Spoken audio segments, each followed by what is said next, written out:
Mike, thank you so much for joining us on the Great Retention today. I'm so excited to be here at Search Discovery's headquarters here in Atlanta and in the distillery room. So thank you for joining us today. Absolutely. Thanks for having me.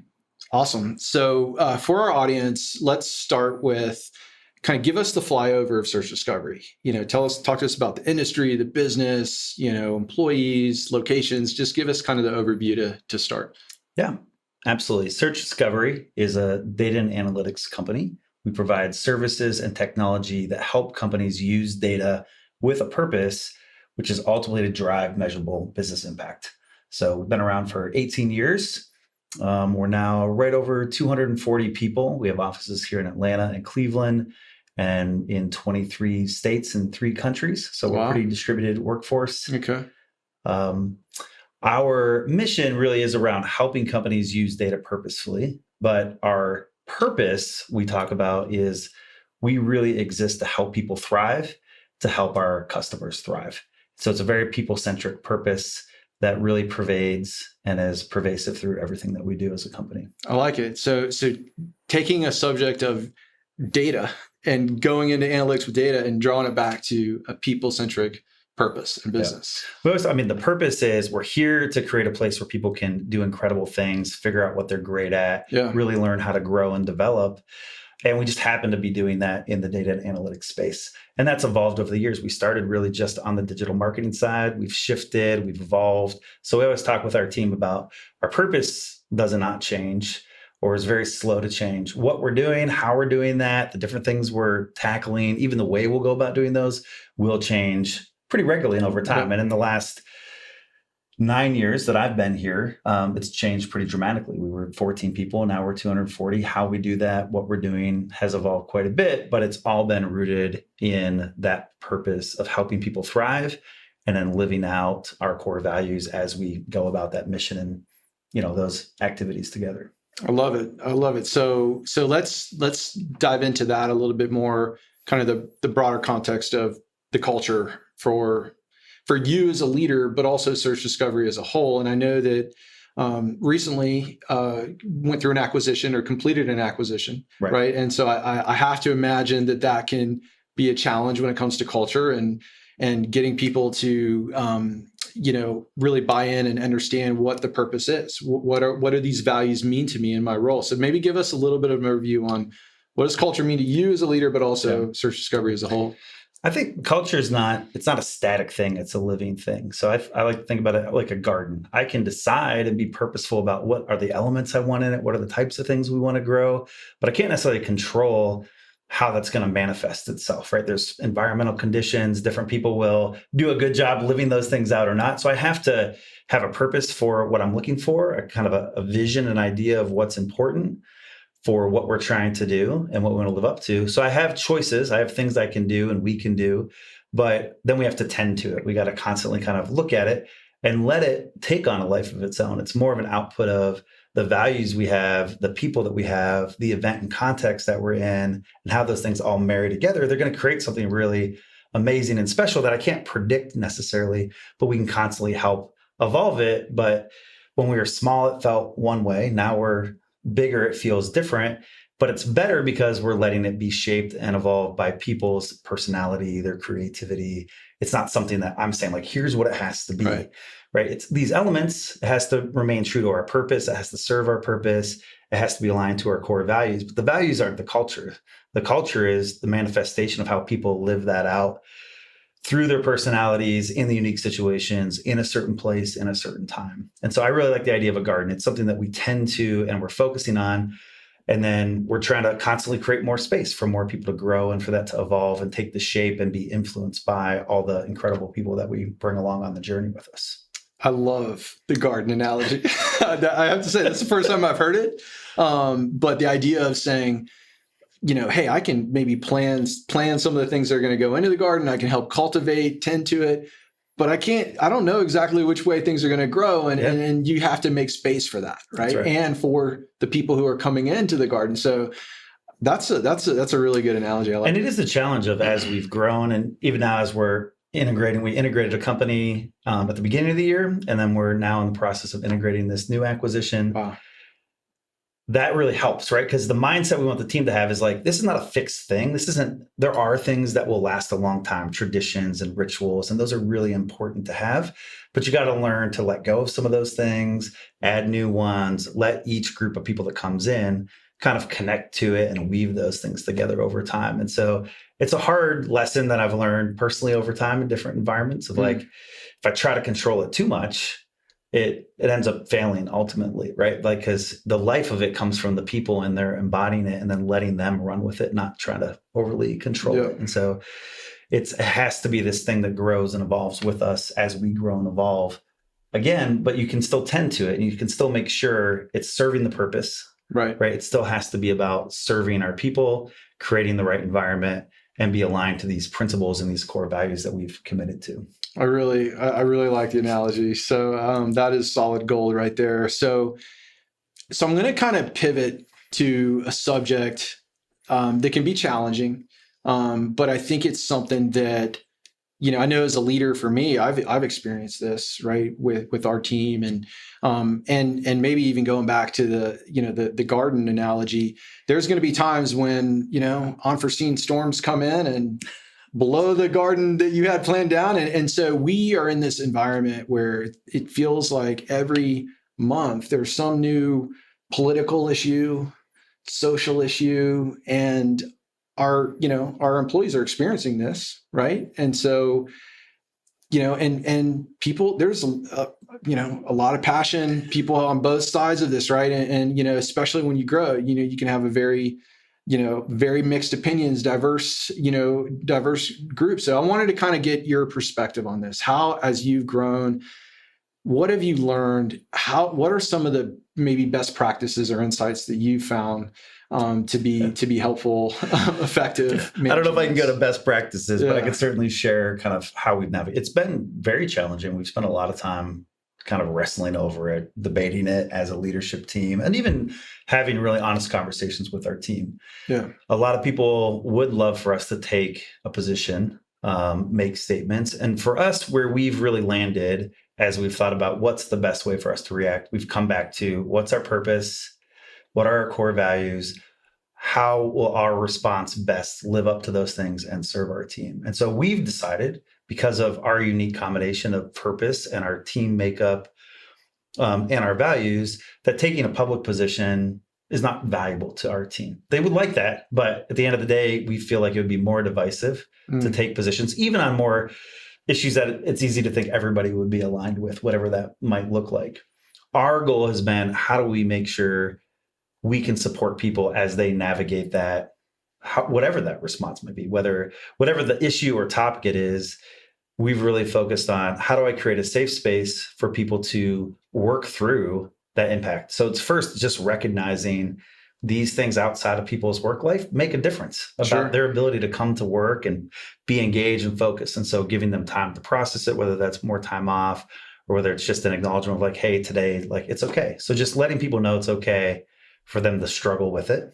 Okay. Creating places for people to talk about it if they want to, in a productive way, not in a way that's like, let's have debates, but to just be able to acknowledge like, hey, I'm having a hard time, anybody else, and then let the team support one another. And so we have a Slack channel where that, again, this isn't something we did. It's something our team asked for. They created this Slack channel called Community Support, that whenever something's going on, if people want to go in there and they need support or just want to let people know about things. And it's been a really great place for people to just go and get support if they need that from their team members and to feel that safety. And so for us, it's been a challenge. We still wrestle with it, but we've decided, because of who we are as a company and what our focus is, it's more about supporting and enabling our team to process and work through those things and making sure they feel okay with that and know that we're here to help them thrive in that. And that means sometimes giving you a break or acknowledging your stress or difficulties, and not necessarily to say like, here's our point of view, here's our thing. Other companies, it makes a ton of sense for them to do because of whatever their purpose is or their particular values or the reason they set up the company. And that's totally fine. But for us, we've kind of landed on our approach has to be rooted in those things. And it's led to, challenging conversations. Not everybody loves that. Some people wish we would do something different, but we feel on the whole, this is the way that we can best serve our team, and help them navigate what is a constant stream of really difficult and challenging situations for people. And it's not ending, right? It's going to continue. That's right. I like what you, I guess, going back to the garden. So your employees said that, hey, they wanted to create a Slack channel for community support. I think you mentioned. It wasn't your like demanding that, hey, we need to, that was more of an organic. Exactly. People wanted to do this, but you also are, thinking back to your purpose, back to your values, right? So it seems like that's the constant.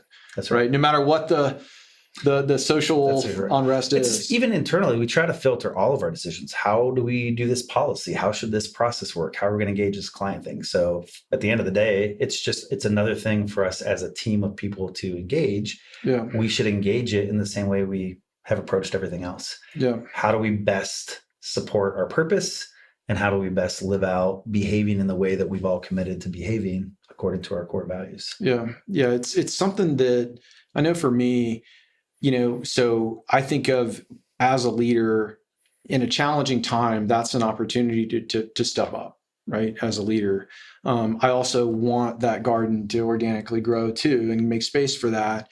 One of the things for me personally that has been an impact, it's actually goes back to the book of Romans in the Bible. And Paul says, I want to mourn with people that are mourning, and I want to have joy with people who are taking joy. And you can still love people absolutely in both of those areas. Even if you don't have the same viewpoint on that topic or feel the same way, right? It really is acknowledging people as people and the challenges they're having and making it more about how do I help you through this than how do we argue about more stuff. Yeah. And it's challenging because some people I think can see it as like an easy way out, but I don't really see it that way. I still see our team and our leadership team trying to pay attention carefully to how it's impacting people. And so we'll still reach out to people. Yep. We'll monitor that. We teach our team to really look out for people and offer them that flexibility. So it's not a passive, like, we're just not going to say anything approach. Yep.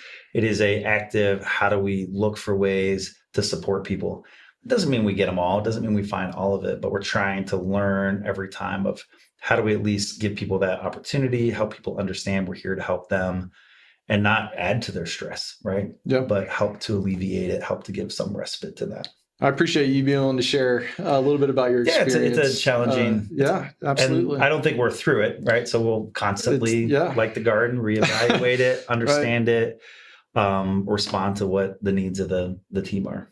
Got it. So, okay. So we let's keep with this garden analogy. Okay. So now all of a sudden, people aren't in the same garden. We got people distributed everywhere.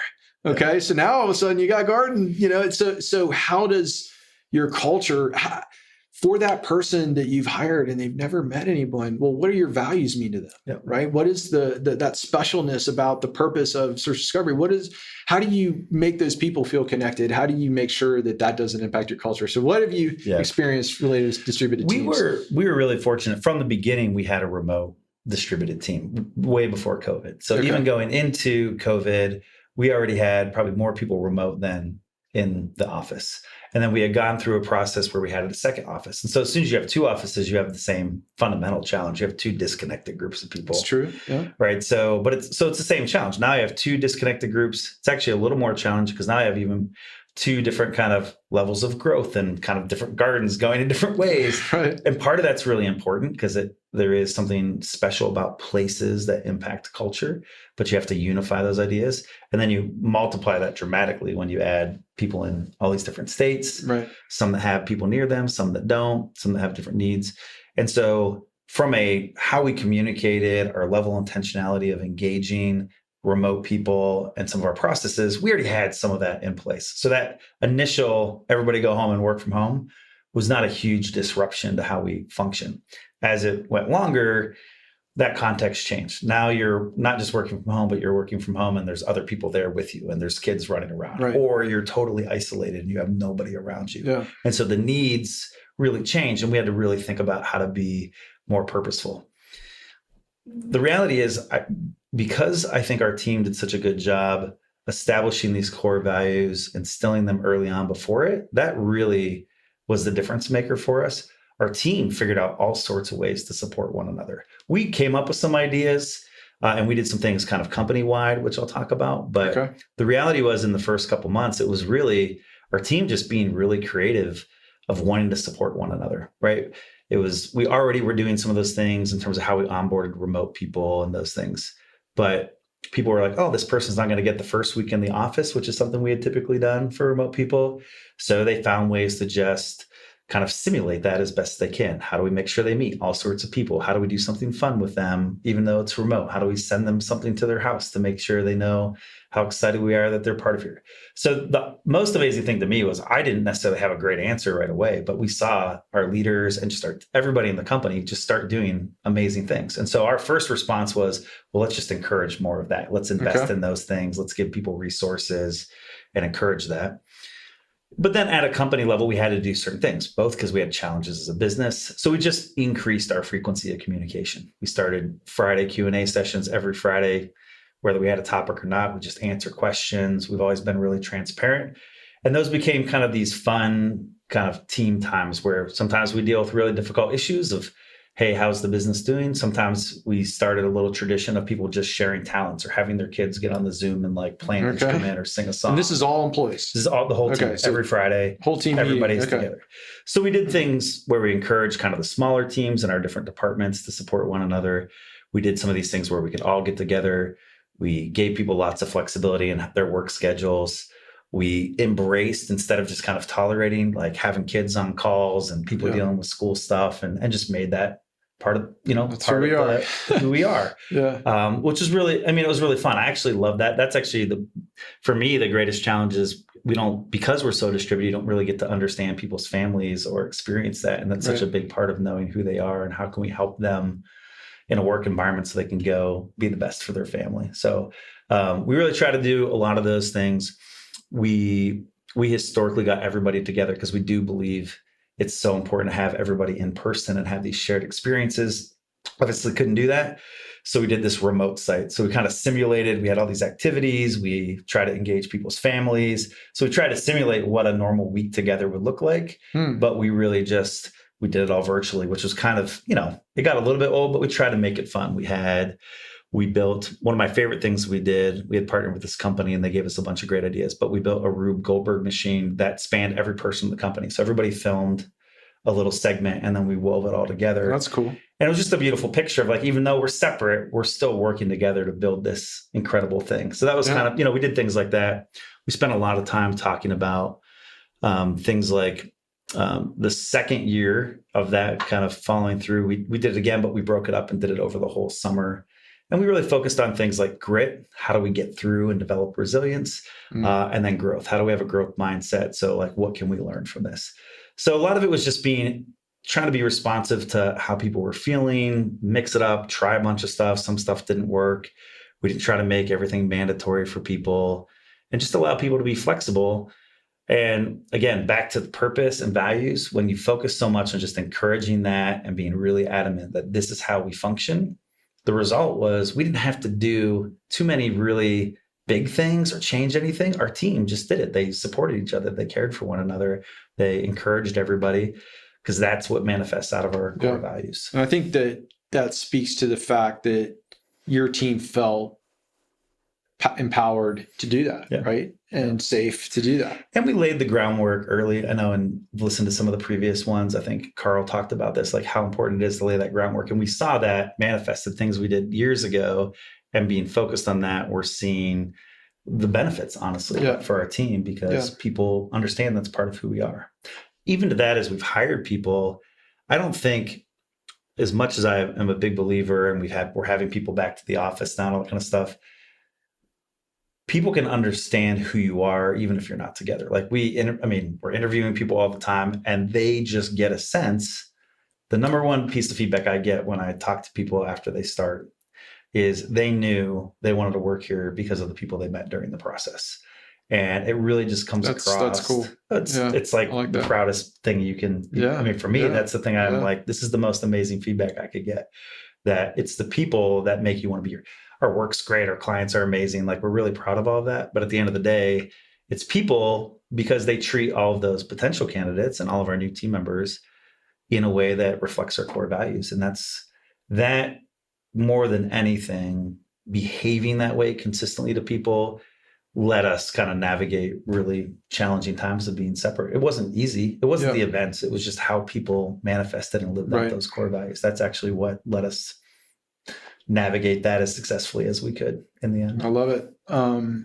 So on the people topic, one of the big buzzwords, at least for the past, we'll call 6 months, I know, economy, there's uncertainty and changing and so forth, but it's the whole buzzword around the Great Resignation, right? So people unhappy for whatever reason, leaving their job, maybe they go somewhere and the grass isn't always greener either, but but that's been a challenge for a lot of leaders. So I'm just curious, what have you experienced when it comes to the Great Resignation, search discovery as a whole? Are there any lessons learned and things maybe that you've done to be proactive when it comes to retention, with just trying to reduce any impact from that? Thankfully, we certainly have been impacted, but not in the sense of that we've had massive attrition. Our actual attrition is less than it was pre-COVID days, which we're really happy about. We're having our challenge. We definitely have had people leave because of things that have occurred with the shift to more remote working, particularly in the technical space. Compensation is a huge challenge. And so we definitely have had people who've just had these incredible opportunities from a compensation standpoint because, maybe they were in Cleveland and they're getting San Francisco based kind of salaries. And so that has been probably the biggest challenge, is thinking about how to handle compensation in this new world where you're not constrained as much and the frameworks don't work the way that they used to. Yeah.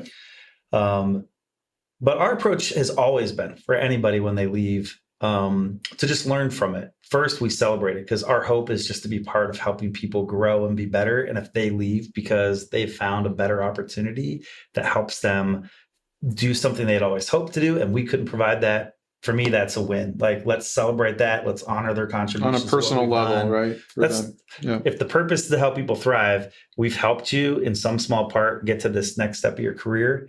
Why that's bad for us and challenging for us, and we're sad about it, and we don't want those people to leave.